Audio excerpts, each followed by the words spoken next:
Assalamualaikum, salam sejahtera. Saya Zulfitri Yusof. Anda mengikuti rancangan Pantau Kerajaan Baharu. Selepas pilihan Malaysia sudah kita ketahui, ini masanya untuk mereka buat kerja dan bagaimana kita memantau dan juga memberikan analisa dan juga keperluan rakyat untuk kita bergerak ke hadapan.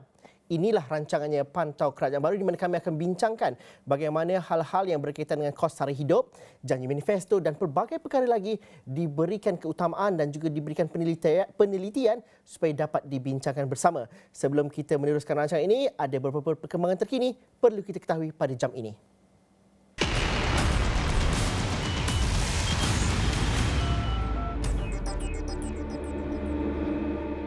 Ini adalah antara perkembangan terkini pada jam ini di mana Sultan Brunei, Sultan Hassanal Bolkiah selamat tiba di Pangkalan Tentera Udara Malaysia, Subang pada jam 11.45 pagi tadi dalam siri lawatan khas baginda ke Malaysia. Baginda yang turut diiringi Pengiran Muda Abdul Matin serta barisan pegawai kanan Kerajaan Brunei disambut oleh Perdana Menteri Datuk Seri Anwar Ibrahim dan Ketua Setiausaha Negara Tan Sri Muhammad Zuki Ali. Sultan Hassanal Bolkiah berkenan memandu sendiri sebuah kenderaan yang disediakan khas dengan diiringi Anwar yang duduk di sebelahnya. Dalam satu kenyataan awal, Wisma Putra berkata ini merupakan pertemuan julung kali antara Perdana Menteri dan Baginda Sultan selepas beliau dilantik sebagai Perdana Menteri Malaysia ke-10 pada 24 November 2022. Lawatan terakhir Paduka Seri Baginda ke Kuala Lumpur adalah pada 4 hingga 6 Mac 2019 lalu untuk menghadiri rundingan pemimpin tahunan ke-22 antara Malaysia dan negara Brunei Darussalam. Malaysia dan negara Brunei Darussalam mempunyai hubungan istimewa yang telah lama terjalin melalui persamaan warisan, budaya dan hubungan sesama insan. Wisma Putra berkata bertitik tolak daripada hubungan itu, kedua-dua pemimpin akan mengambil peluang semasa lawatan tersebut untuk menilai kemajuan kerjasama sedia ada. Wisma Putra berkata Anwar akan turut meraihkan Sultan Hassanal Bolkiah dan Pengiran Muda Abdul Matin serta rombongan dalam satu majlis santapan tengah hari.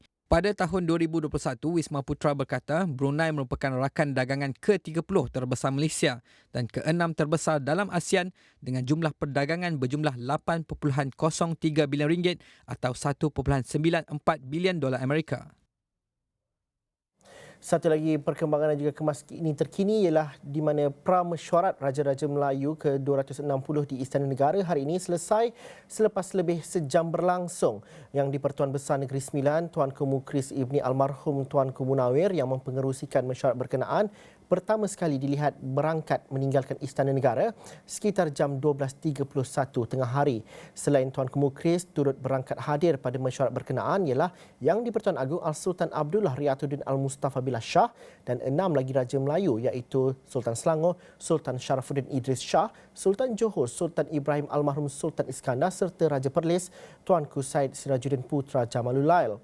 Dalam pada itu, berangkat sama ialah Sultan Terengganu, Sultan Mizan Zainal Abidin, Sultan Kedah Al-Aminul Karim Sultan Salihuddin Badli Shah serta Sultan Perak Sultan Nazir Muizzuddin Shah. Sementara itu, Kelantan diwakili Tengku Mahkota Tengku Dr. Muhammad Faiz Petra Sultan Ismail Petra. Pramesyuarat berkenaan diadakan sebelum mesyuarat Majlis Raja-Raja ke-260 yang akan bersidang secara rasmi selama 2 hari bermula esok. Kali terakhir mesyuarat Majlis Raja-Raja bersidang adalah pada 29 Jun lalu dan ia dipengerusikan oleh Raja Perlis Tuanku Said Sirajuddin. Selain keberangkatan tiba Raja-Raja Melayu, mesyuarat Majlis Raja-Raja ke-260 akan turut dihadiri Yang di-Pertua Negeri, Perdana Menteri, Menteri Besar serta Ketua Menteri. Kebiasaan mesyuarat Majlis Raja-Raja menyentuh perkembangan semasa dalam negara dan cabaran mendatang termasuk ekonomi. Agenda lain yang turut disentuh ialah kemajuan hal ehwal agama Islam dan pembaharuan institusi Islam negara selain taklimat mengenai keselamatan dan pertahanan negara. Itu adalah antara perkembangan terkini yang kami bawakan pada jam ini. Tetapi dalam Pantau Kerajaan Baru, kami bawakan hal yang berkaitan dengan kos sara hidup khususnya. Dan pada jam ini saya memetik dan juga melihat kepada bagaimana sektor pertanian mampu dilihat secara keseluruhannya dan sekaligus dapat mengurangkan dan juga mengurangkan kos barangan. Saya ingin bersama dengan Ketua Pegawai Eksekutif Farm Toku iaitu Saudara Gerard Thomas Wong. Terima kasih Gerard kerana sudi bersama kami dalam Pantau Kerajaan Baru pada hari ini. Gerard, kalau kita melihat kepada sektor pertanian, ini adalah sektor yang boleh dikatakan paling fragile dan juga dilihat kepada bagaimana mekanisme yang sebaiknya boleh dilakukan untuk menurunkan harga barangan. Tetapi bagi individu yang berada dalam sektor pertanian, sudah pasti ada realiti semasa yang perlu kita ingin lihat dan juga kesukaran dan juga cabaran dalam kita memastikan ekosistem rantaian bekalan itu dapat dilakukan dengan sebaik mungkin. Apa ceritanya Gerard dan juga harapan terhadap kerajaan baru ini? Okey, terima kasih Zul dan terima kasih pihak Awani. Actually apa yang pandangan saya sebagai PKS atau pengusaha dalam sektor pertanian, kami ingin melihat satu kerajaan yang stabil di mana yang kita nampak dalam beberapa hari ini ringgit Malaysia semakin kukuh. Ini disebabkan kita boleh nampak Perdana Menteri yang baru dan keyakinan orang terhadap kepimpinan kerajaan Malaysia yang baru semakin meningkat. So apa yang kita boleh melihat di sini adalah nilai ringgit dibandingkan dengan USD semakin baik dan ini secara tidak langsung akan menurunkan kos import yang semakin meningkat yang kita sudah maklum dalam 1-2 tahun ini meningkat dan kita sudah maklum juga sektor pertanian ini dia adalah nadi kepada sesebuah negara maju tersebut dan di situ kita boleh lihat yang apabila sektor pertanian atau kos bahan-bahan meningkat secara tidak langsung dia akan menjejaskan atau meningkatkan kos sara hidup di rakyat-rakyat di Malaysia. Ya Zul. Gerard, tapi dalam satu hal juga, ada yang mengatakan bahawa rantaian bekalan dan juga orang tengah itu satu perkara yang perlu dilihat secara keseluruhan.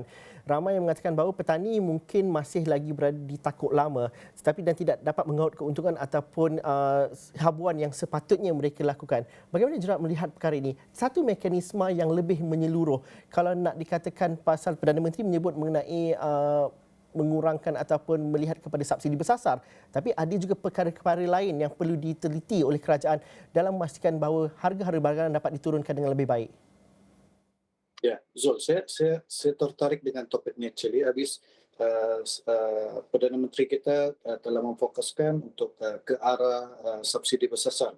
Tapi kita sudah maklum, every sektor mempunyai peranan yang tersendiri. Contohnya, kalau saya cuba ambil sektor nelayan. Sektor nelayan, kerajaan memberikan subsidi kepada diesel, contohnya diesel lah. Tapi untuk subsidi seperti kos peningkatan gaji, kos peningkatan kos operasi contohnya minyak pelincir, grease, yang mana secara tidak langsung nelayan memerlukan bahan-bahan tersebut untuk mengoperasikan sektor mereka. Dan apabila mereka menjalankan aktiviti tersebut dan at the end kerajaan mengawal harga tersebut.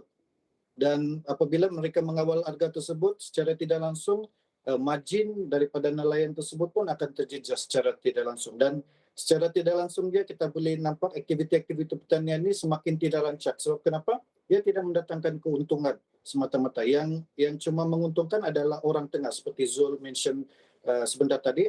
Orang tengah masih meraih keuntungan atau margin yang sama dibandingkan dengan nelayan terpaksa menanggung kos operasi aktiviti pertanian mereka, pengoperasian nelayan mereka. So, tapi kita tidak boleh elak juga sebab kenapa? Apabila ikan kita tidak kontrol dia punya bahan dia punya harga, terpaksa restoran terpaksa meninggikan harga jualan mereka pula dan ini secara tidak langsung akan membebankan pula pengguna atau isi rumah lah. So di sini actually bagi pandangan saya kerajaan sepatutnya melihat subsidi ini ke beberapa peringkat. Contohnya kita cuba identify setiap sektor mempunyai subsidi yang berbeza. Contohnya mekanisme yang berbeza atau percentage yang berbeza. Maybe kita boleh ambil yang paling dekat iaitu contohnya bila kita bercerita pasal pertanian, subsidi pecahan dibandingkan 2022 tahun ni iaitu mencecah hampir 80 bilion. Dan apabila kita zoom into DP sektor, elektrik, ayam dan telur dan lain-lain telah subsidi pada tahun ini telah meningkat sebanyak 782%. Daripada 1.1 bilion kepada 9.7 bilion. Di sini secara tidak langsung kita boleh nampak aktiviti pertanian atau sektor pertanian itu bermain peranan yang sangat penting dalam dalam negara kita, especially dalam pembagian subsidi ini. So daripada sini, apa yang saranan saya adalah diminta untuk kepimpinan kerajaan yang baru ni dapat melihat satu mekanisme subsidi bersasar. Ya, saya setuju untuk bersasar, tapi lebih didetailkan. Contohnya minyak atau ayam tu untuk contohnya saya ambil untuk minyak kan. Contohnya logistik punya DP subsidi berapa persen. Contohnya kalau untuk pertanian berapa persen. So daripada situ kita boleh menilai subsidi mana yang kita perlu fokuskan. Secara tidak langsung kita dapat melestarikan lagi pembagian subsidi itu dengan lebih efektif lah. Ya, Zul. Jurab, dalam satu hal lain, kita mahu lebih ramai usahawan terlibat dalam sektor pertanian, tetapi masih lagi banyak kekangan kerana ianya belum tentu lagi menguntungkan dan juga belum tentu dapat dikuasai secara sepenuhnya. Mengambil contoh seperti Gerard yang mengadakan dan juga terlibat dalam sektor pertanian di negeri Sabah contohnya, bagaimana hal ini juga tidak dapat menyelesaikan masalah terbesar seperti sekuriti makanan secara keseluruhan di negeri Sabah? Apa sebenarnya diperlukan? Kerana kita sering bercerita kalau sektor pertanian perlukan teknologi baru, tapi saya pasti ramai juga usahawan muda dah menceburi teknologi baru dan juga banyak inisiatif-inisiatif baru yang dimulakan sendiri. Justru apabila kita melihat kepada ekosistem secara keseluruhannya, kita bercerita mengenai subsidi bersasar sebagai contoh, di mana yang perlu diperbaharui cara pemberian subsidi dan juga cara insentif yang diperlukan oleh golongan pertanian. Ya, saya setuju, Zul. So bila kita bercerita berkaitan pertanian, biasanya almost pertanian ini sering kali dikaitkan dengan memegang cangkul atau bermain dengan lumpur. So that's why sektor pertanian ini bukanlah satu sektor yang mendapat perhatian di kalangan anak-anak muda di Malaysia ni. So oleh itu kerajaan atau agensi kerajaan perlu bermain peranan yang eksklusif untuk memberikan pendedahan berkaitan pertanian moden yang seperti pada masa ini kita mempunyai sistem vertigasi, aquaponik dan hidroponik. Dan actually dengan konsep kaedah pertanian moden ni kita dapat lebih menarik lebih banyak belia atau anak muda untuk mencuburi dalam bidang pertanian dan secara tidak langsung dapat membantu kerajaan untuk meningkatkan SSL atau food security di dalam negara Malaysia. So ada beberapa contohnya beberapa agensi kerajaan yang bermain peranan yang sangat penting di dalam ekosistem yang saya sedang jalankan. Contohnya kita mempunyai RISDA. Mereka mempunyai program-program mereka sendiri seperti agro makanan, dan kita mempunyai juga pertubuhan peladang. Mereka juga memberi bantuan yang baik untuk melahirkan lebih ramai usahawan tani di sekitar Malaysia ini. Ya, Zul. Dan itu perlu ditambah baik dan juga perlukan juga input daripada saudara Gerard dan juga ramai lagi usahawan-usahawan muda dalam sektor pertanian. Terima kasih kerana sudi bersama kami dalam Pantau Kerajaan Baharu pada hari ini. Sudah pasti pandangan seperti anda akan kami ambil kira dan juga akan teruskan di masa akan datang. Terima kasih saudara Gerard Thomas Wong, merupakan Ketua Pegawai Eksekutif Farm Toko yang bersama langsung bersama kita sebentar tadi. Kami berhenti rehat seketika dahulu. Selepas ini, nak tangani kos sara hidup, sudah pasti kita cerita pasal gaji dan juga wujudkan peluang pekerjaan. Bagaimana itu dapat dilakukan? Itu perbincangan selepas ini. Inilah program Pantau Kerajaan Baharu dan hal yang berkaitan dengan mengatasi ataupun menangani kos sara hidup sentiasa menjadi tumpuan dan itu juga diiltizamkan oleh Perdana Menteri dengan mesyuarat yang berlangsung pada semalam. Dan sudah pasti dalam perbincangan kami di Pantau Kerajaan Baharu, kami melihat kepada idea-idea baru dan juga memahami mekanisme dan juga realiti sebenar. Sudah pasti kalau kita cerita pasal kos sara hidup, kita bercerita bagaimana peluang pekerjaan dapat diwujudkan dan bagaimana gaji juga dapat dinaikkan. Profesor Dr. Balakrishna Parasuraman merupakan profesor pengurusan sumber manusia dari Universiti Malaysia Kelantan, UMK, bersama dengan kita. Prof, terima kasih kerana sudi bersama kita. Banyak wishlist yang diletakkan kepada kerajaan baru, tapi struktur kos sara hidup itu tidak akan berubah ataupun tidak akan dapat diatasi sekiranya tiada peluang pekerjaan, gaji juga tidak naik. Betul. Bagaimana kita memahami realistiknya untuk kerajaan baru ini bekerja dengan suasana dan juga situasi semasa dan juga apa yang perlu dilakukan pada ketika ini? Okay, thanks Zul inviting saya ke Sarawak ni. Arti pertama kali setiap kerajaan yang ditubuhkan, saya rasa saya pernah banyak kali menekankan hal ini ya, pergi kepada rakyat. Sekarang ni kerajaan yang sekarang ni immediately kena start kerja. tunggu kabinet lain. Tapi PM kena bergerak supaya rakyat sekarang ni sengsara dari segi kos sara hidup lah. Okey, kos sara hidup ni walaupun kita katakan menekan dan gaji kita naik pun tak ada guna juga. Sebab kos sara hidup akan mengambil semua kos-kos gaji. Efek di situ. Yes, efek tu. So kita naikkan 2,000 pun tak ada guna juga. Jadi saya rasa kerajaan kena pantau harga-harga barang tertentu yang utama lah. Dan itu penting kena buat. Dan bila kita buat ini, selain dari kita beri subsidi semua tu, patutnya gaji yang sekarang ni, saya rasa dah 10 tahun kita dah cakap pasal gaji minimum. Sekarang time to not gaji minimum lagi. Kita kena pergi gaji yang progresif. Gaji yang living wage, something like that. So saya rasa apa yang perlu tekankan ialah, of course dalam undang-undang, setiap 2 tahun gaji akan revise. Tapi kali ini, dengan kerajaan yang kita kata kerajaan yang baru ni, dengan kerajaan perpaduan ini, saya harap pergi kepada rakyat. Rakyat apa yang kendaki ialah mereka nak satu gaji yang boleh menyarai hidup mereka. Jangan pula kos sara hidup meningkat dengan tinggi, gaji naik pun tidak guna juga. Saya rasa ini telah ditekankan daripada negeri Sabah, Sarawak dan juga di negeri Kelantan dan sebagainya. Sebab kita rasa apa yang perlu sekarang fikir ialah, sebab dalam formula gaji minimum kita ada CPI, kita ada indeks harga lah. Jadi kita ambil kira itu. Jadi kali ini saya rasa Jawatan Kuasa Ekonomi Gaji Negara pun mengambil penting dalam hal ini, dan kita akan tengok balik adakah 10 tahun ini gaji ini masih lagi kita cakap gaji minimum ataupun kita nak bergerak kepada ini. Gaji yang sepatutnya dapat. Ya, sepatutnya akan dapat. Yang kita kena dua kategori. Satu B40 yang kita tahu gaji minimum, yang M40 M ke atas. Tidak bergerak ke mana-mana. Tidak bergerak, dia statik situ. Jadi mereka pun akan masuk B40 ni. Sebab ramai yang dapat gaji. Sebab tu kata Encik Zul nampak sekarang mereka pergi hailing. Sebab hailing ni memberi pendapatan tinggi. Tapi itu tidak menentu masa depan mereka. Prof menyebut mengenai e-hailing, tapi dalam masa yang sama flexibility yang ditawarkan industri e-hailing itu menyebabkan ramai anak-anak muda tidak masuk kepada sektor pekerjaan yang dikira dalam statistik. Betul. Bagaimana realiti sektor pekerjaan dan realiti ekosistem pekerjaan sudah berubah. Dan ini juga satu cabaran yang dihadapi oleh negara-negara bukan sahaja Malaysia tapi negara-negara maju yang lain. Di mana cara kerangka dan juga template untuk pengurusan sumber manusia itu masih lagi dalam kerangka lama. Tetapi zaman dah jauh berubah. Exactly. Bagaimana memahami realiti sebenar sekarang? Okey, saya tekankan sekali lagi Kalau sekali lagi lah tekankan PM sudah dilantik, saya katakan buat task force satu.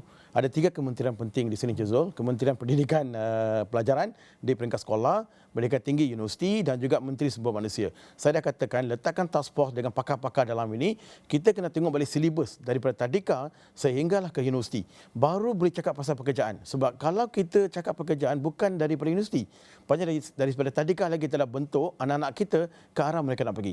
Sekarang kita kekurangan sains STEM lah kan dalam bidang tertentu. Jadi saya risau dalam masa 5 akan datang banyak pelajar kita tak berminat untuk pergi belajar di universiti. Ini penting sebab universiti ini mengeluarkan graduan dalam bidang yang bukan sasia, soft skill tapi juga bidang-bidang kritikal. Jadi dalam konteks apa yang katakan pekerjaan diwujudkan ini mesti kena kepada kumpulan tertentu. Contohnya katakan yang graduan. Mereka dah belajar 4 tahun. Jadi bila 3-4 tahun tu dalam labur banyak duit tahu. Duit rakyat ni. Duit jadi cukai kan. Betul tak? Jadi saya rasa Jazul, duit itu kena dapat balik semula dari pergi industri. Graduan sepatutnya memberi impact tinggi dan dalam keadaan sama juga majikan kena flexibility. Mereka tak boleh bayar gaji minimum lah. Salah lah dari segi undang-undang salah kan. So mereka ni graduan, patutnya mereka datang untuk. Jadi saya rasa kami pun dalam peringkat banyak forum bincang, kita kena buat reformasi gaji lah. Maksudnya next millennium adalah millennium yang terbaru.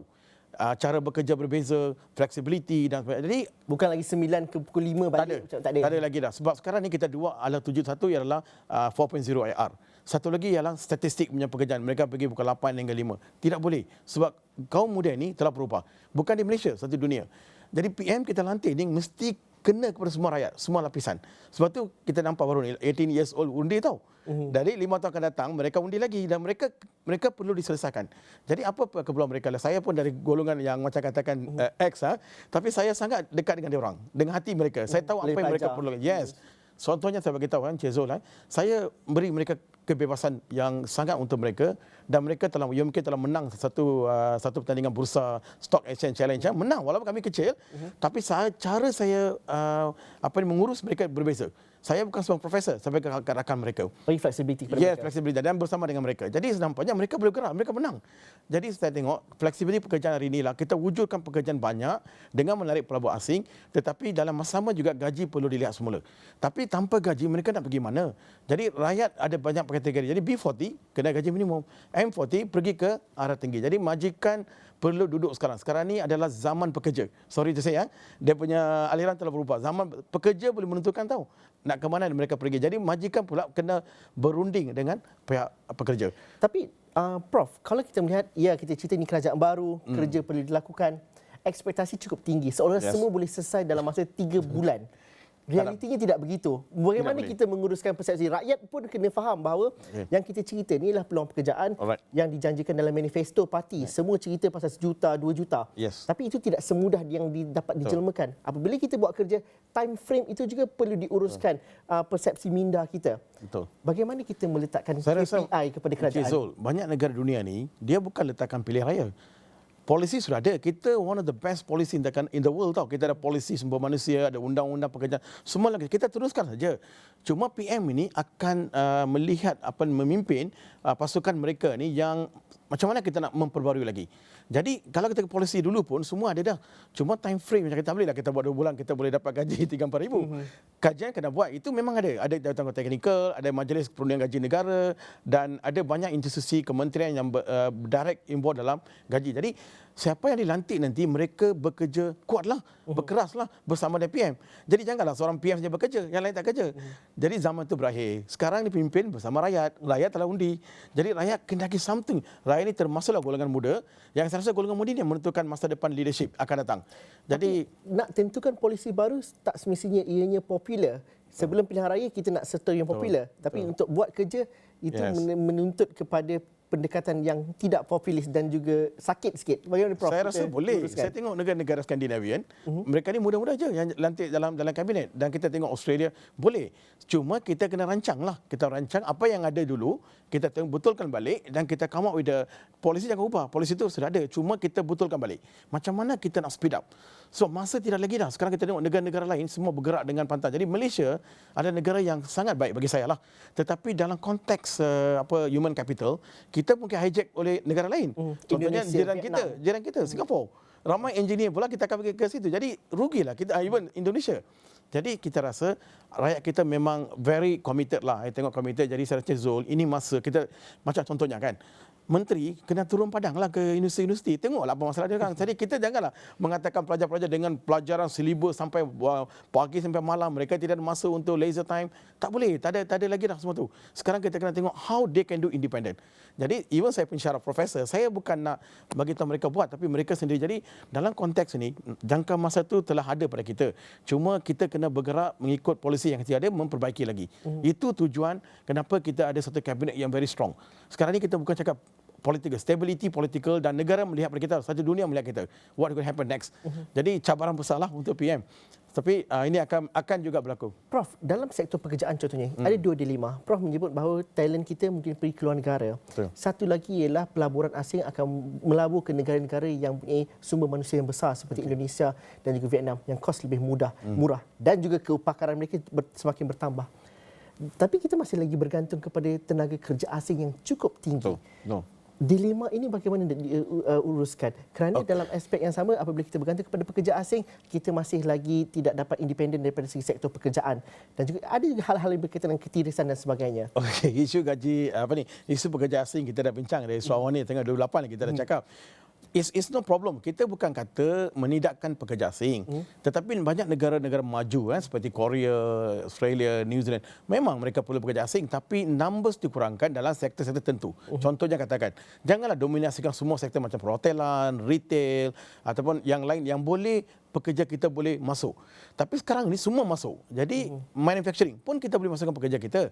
Cuma katakan construction, mungkinlah mereka boleh masukkan pekerja asing. Plantation. Ya boleh. Tapi sektor-sektor lain perlu masuk. Jadi untuk menarik mereka ni sepatutnya kempen besar kena buat.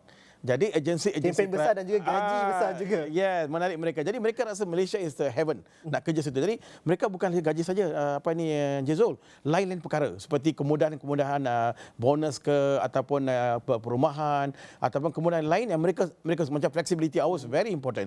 Jadi mereka masuk. Kalau kita asyik nak kata gaji ini dan suruh masuk, mereka tak akan masuk. So this is the thing that have to change lah dalam polisi sumber manusia di syarikat sendiri. Prof, masa suntuk untuk petang ni, tapi ini mukadimah. Dah pasti kita akan bersama lagi dengan Prof di masa akan datang. Terima kasih Profesor Dr. Balakrishnan kerana sudi bersama kami. Kita bercerita mengenai kenaikan gaji dan juga mengenai peluang pekerjaan. Dan kabarnya ada berita baru yang kita terima pada ketika ini.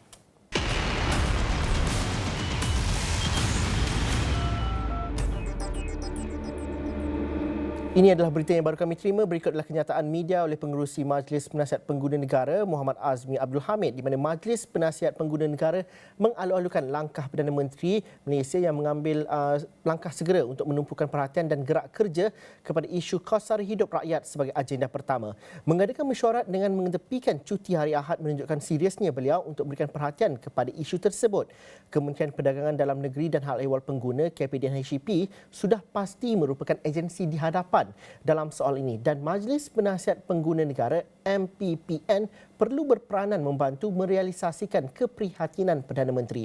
Beliau berpendapat subsidi bersasar merupakan rasionalisasi dasar yang tepat, akan tetapi sudah tentu ia harus dilaksanakan dengan mekanisme yang efisien. Beliau juga berpendapat tumpuan awal harus diberikan kepada menentukan kaedah memastikan keperluan asas rakyat. Pengguna tidak terdedah kepada monopoli dan eksploitasi oleh perusahaan besar. Beliau mengusulkan agar kebergantungan negara kepada sumber luar iaitu import terutamanya bahan makanan perlu diatasi dalam jangka masa sederhana dan panjang. Adalah sangat penting untuk kerajaan memastikan perusahaan domestik dikembangkan bagi menampung dan menstabilkan keperluan dalam negara. Dengan yang demikian, langkah mengutamakan pengeluaran dalam negara hendaklah diusahakan dengan mewujudkan insentif yang wajar kepada perusahaan tempatan. MPPN menyokong supaya kos sara hidup dalam hal makanan, utiliti, pengangkutan, kesihatan, perumahan dan pendidikan perlu menjadi tumpuan utama kerajaan dan harus disokong oleh pengeluar, peniaga dan pengguna. Sekian saja Pantau Kerajaan Baharu yang bersiaran pada jam 2 petang ini. Kita jumpa lagi nanti. Terima kasih semuanya.